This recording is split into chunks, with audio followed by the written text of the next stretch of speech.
በአሁኑ ሰዓት በጣም ብዙ ወጣቶች የሚተቹበት ነገር ሰነፎች ናቸው፣ ባህላቸውን አያከብሩም፣ ታላላቆቻቸውን አይሰሙም፣ ከሃይማኖት የራቁ ናቸው፣ እንደዛ የሚባሉ ትችቶች አሉ። ይሄ አዲስ ነገር አይደለም። የኤንሸንት ግሪክ ቴክስቶችን ስታዩ 2500 2700 ዓመት በፊት ጀምሮ የነበረ የዱላ ቅብብል ነው። ስለዚህ ስለ ትውልድ፣ ስለ ወጣቶች፣ ስለ ተረካቢ ልጆች አስተሳሰብ፣ እምነት፣ ባህልና ሌሎችም ነገሮች ጨምሮ እንዴት እንደሚቀረጽ በምን መልኩ መረዳትና መርዳት እንደምንችል ማወቅ መረዳት የምትፈልጉ ከሆነ The Laws of Human Nature ከሚለው መጽሐፍ ላይ 17ኛውን ህግ The Law of Generational Myopia የሚለውን ብትረዱት ትንሽም ቢሆን ያግዛቸዋል ብዬ ተስፋ አድርጋለሁ። ሲጀምር ሁላችንም መረዳት ያለብን ዋና ቁም ነገር ከኛ ቁጥጥር ውጪ የሆነ የተወለድንበት ዘመን፣ ቤተሰባችንና ያለንበት የሀገሪቱ ሁኔታዎች፣ ጦርነት ሊሆን ይችላል፣ የኢኮኖሚ ችግሮች ወይም ብልጽግናዎች ሊሆኑ ይችላሉ፣ ባህል፣ እምነትና ዘመናዊ የሆኑ ግሎባላይዜሽንና ሶሻል ሚዲያዎችን ጨምሮ በእኛ አእምሮ ላይ በጣም ከምናስበውና ከምንገምተው በላይ ተጽዕኖ እንደሚፈጥር ነው። ያ ማለት ብዙ ነገሮች ላይ እንደ አዲስ በእውቀት በንቃት በመስራት የሚጠቅመንን፣ የሚረዳንን፣ የሚጎዳንን ነጥለን እያወጣን የምንሰራ በቂ ግለሰቦች ካለን አዲስ ባህል አመለካከት መፍጠር እንችላለን ማለት ነው። እንዲህ አይነት ነገሮች በየጊዜው ይፈጠራሉ። በመጀመሪያ የሚያነሳው the rising tide ይለዋል። ማዕበል ሲነሳ አይነት ነገር ነው። የሆነ ባህር ወይም ውቅያኖስ ዳር ሄዳችሁ ቆማችሁ ብታዩ ማዕበሉ መነሳት ሲጀምር እስኪረፍድ ድረስ አታውቁትም። ዘመን የትውልድ ለውጥም እንደዛ ነው። ሰዎች ቀስ በቀስ ዋጋ የሚሰጧቸው ነገሮች በጣም ይቀየራሉ። ፍላጎቶቻቸው፣ ጥያቄያቸው፣ ምሬታቸው፣ መደበኛ ብለው ተቀብለውት ያሉት ነገሮችና ከአስተዳደርና ከአመራር ጋር ያላቸው ግንኙነት ሳይቀር ይቀየራል። ይሄ የዘመን መንፈስ ነው። ዛይትጌስት ወይም the spirit of the time ይባላል። ይሄ የወጣቱን የዘመኑን ልብ ትርታ የሚገልጽ ነው፣ የሚያሳይ ነው። የዚህን የዘመን ልብ ትርታ የተረዱ ሰዎች አንድም በበጎ አንድም በጥቅም ካልሆነ ደግሞ በተንኮል እንደሚፈልጉት ይጠቀሙብናል።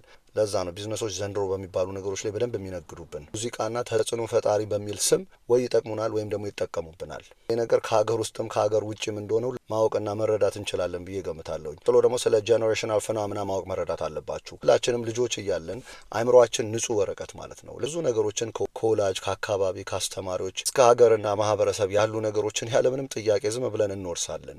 ወጣቶች ደግሞ ስንሆን ብዙ ነገሮችን እንጠይቃለን፣ እንቃወማለን፣ እናምጻለን። የራሴ የምንለውን ነገር እንፈልጋለን። የሚመስሉን ሰዎች ጋር እንቀራረባለን። ቀስ በቀስ 20ና 30ዎቹ ስትገቡ የራሳችሁ የምትሉትን አመለካከት አዳብራችሁ እነሱ ላይ በመስራት የራሳችሁን ባህል ክሬት እያደረጋችሁ ትመጣላችሁ። 40ና 50ዎቹ ስትገቡ ደግሞ ከትልልቆቹ ጋር ተመድባችሁ ወጣቶቹ ተረካቢ ትውልዶቹ እናንተን ያረጀ ያፈጁ ኢሬሌቨንት እያሉ ይጠሯቸዋል። እናንተ ደግሞ እነሱን በተራችሁ ሰነፎች፣ ከባህል ያፈነገጡ፣ ሃይማኖታቸውን የማይከተሉ እንደዛ እያላችሁ የዱላ ቅብብሉን ታስቀጥላላችሁ። እዚህ የሚጠቅማችሁ የሚረዳችሁ ስለ ጀነሬሽናል ፓተርንስ ማወቅ መጀመር አለባችሁ። ይህንን ሀሳብ በደንብ እንድትረዱት የሚያስተዋውቃችሁ ሰው በ14ኛው ክፍለ ዘመን ላይ የነበረውን የኢስላሚክ ቲንከር የነበረውን ኖቨሊስት፣ ሂስቶሪያንና ሳይንቲስት በመባል የሚታወቀውን ኢባን ካልዱንን ሀሳብ ያነሳል። ሶሳይቲ የዳይነስቲ ራይዝ ኤንድ ፎልን መረዳት መጀመር አለባችሁ። መንግስታትና ማህበረሰብ እንዴት ነው የሚነሱት የሚያድጉትና የሚወድቁት የሚለውን ነገር በተወሰነ መልኩ አንደርስታንድ ማድረግ መጀመር አለባችሁ። ሲምፕሊፋይድ የሆነ ነገር ነው፣ ሳይንቲፊክ የሆነ ፋክት አይደለም። በታሪክ ተመሳሳይ የሆነ ፓተርን የሚያሳይ ነገር ስላለው ነው የሚያነሳው። 4 አይነት ፌዞች አሉ ነው የሚለው። በመጀመሪያ ትውልድ ሲመረው አሁን ስርዓቱን ሲጠላ ለውጥ ለማምጣት የሚነሱ ሬቮሉሽነሪ የሚላቸው አሉ። እነዚህ የጋራ ዓላማ ደህንነት የሚያሳስባቸው ናቸው። እየሰሩ የሚያስረክቧቸው ትውልዶች ደግሞ ኦርደር ቢልዲንግ ጀነሬሽን ናቸው። እነዚህ ስርዓት የሚገነቡ የተጀመረውን የሚያስጨርሱ የተለያዩ ለሀገር የሚበጁ መንገዶችን፣ ህጎችን፣ ባንኮችን፣ ኢንስቲትዩሽኖችን የሚዘረጉና እነዛ ነገሮች ላይ የሚሰሩ ናቸው። ቀጥሎ ደግሞ ፕራግማቲክ ጀነሬሽን ይለዋል። ተግባራዊ ትውልዶች ናቸው።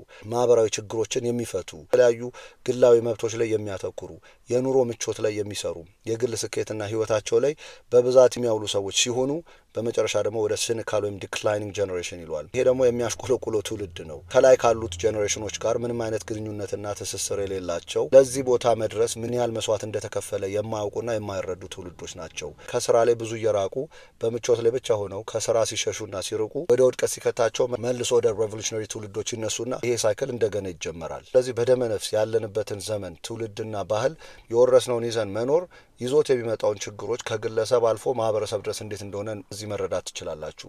ዋናው መፍትሄው ልክ እንደ አርኪኦሎጂስት ራሳችሁ ላይ በደንብ አድርጋችሁ ውስጥ እየቆፈራችሁ ብዙ ነገሮችን ማወቅ መጀመር አለባችሁ። ለዚህ የሚረዳችሁ ወደ ልጅነታችሁ ተመልሳችሁ አስታውሱ። የወላጆቻችሁ፣ የአስተማሪ፣ አካባቢ፣ ሀገር የቀረጹባችሁን አመለካከት ፈትሹ። እንደ ቤተሰብ እንደ ሀገር ምን አይነት ነገሮች ያስፈሩን ነበረ? ምን አይነት ነገሮች ላይ ዋጋ እንሰጥ ነበረ? የዘመኑ መጽሐፎች ምን አይነት ነገሮች ላይ ያተኩራሉ? ዘፋኞች ይሰራሉ? ስኬት ተብለው የሚታሰቡት ነገሮች ምንድናቸው? እነዚህና የመሳሰሉ ጥያቄዎችን በመጠየቅ የእኛን አስተሳሰብ፣ እምነትና ዴፊኒሽን ትርጉም ብለን የምናስበውን ነገር በደንብ አድርገን መፈተሽ መጀመር አለብን። ነገር የምታደርጉት ለመፍረድ ሳይሆን የሚጠቅመውን ነገር ለማወቅና የሚጎዳውን ነገር ለመተው ነው። ይህን ነገር የማታደርጉ ከሆነ የትውልድ እስረኛ ነው የምትሆኑት። ይልቁንስ በእውቀት የምትሰሩ ከሆነ ካለፈው የምትማሩ ከሆነ ብዙ ባህሎች የሚጠቅሙ አሉ፣ የሚጎዱ አሉ። ታላላቆቻችሁ የነበራቸው መተሳሰብ፣ መተጋገዝ፣ መዋደድ፣ መከባበር፣ ጠንካራ የሆነ ማህበራዊ ህይወት፣ ጽናትና ብዙ ነገሮቻቸውን እየወሰዳችሁ የማይጠቅሙና የሚጎዱትን ደግሞ መተው መጀመር አለባችሁ። ታናናሾቻችሁ ደግሞ የሚጠቅመውን እያስተላለፋችሁ ከዘመኑ ጋር በዘመነ መንገድ እየተረዳዳችሁ ከመወቃቀስና ከመተቻቸት ይልቅ በዚህ መልኩ ብትሰሩ የበለጠ ትውልድ ጠንካራው ነው መሄድ ይችላል ብሎ ዘ ላውዝ ኦፍ ጄኔሬሽናል ማዮፒያ የሚለውን ቆንጆ አድርጎ አስረድቶናል። በጣም ዲቴል የሆነ ነገር ነው። ብታነቡት የበለጠ ጥቅም ታገኙበታላችሁ። ስለ አዳመጣችሁን ከልብ አመሰግናለሁ።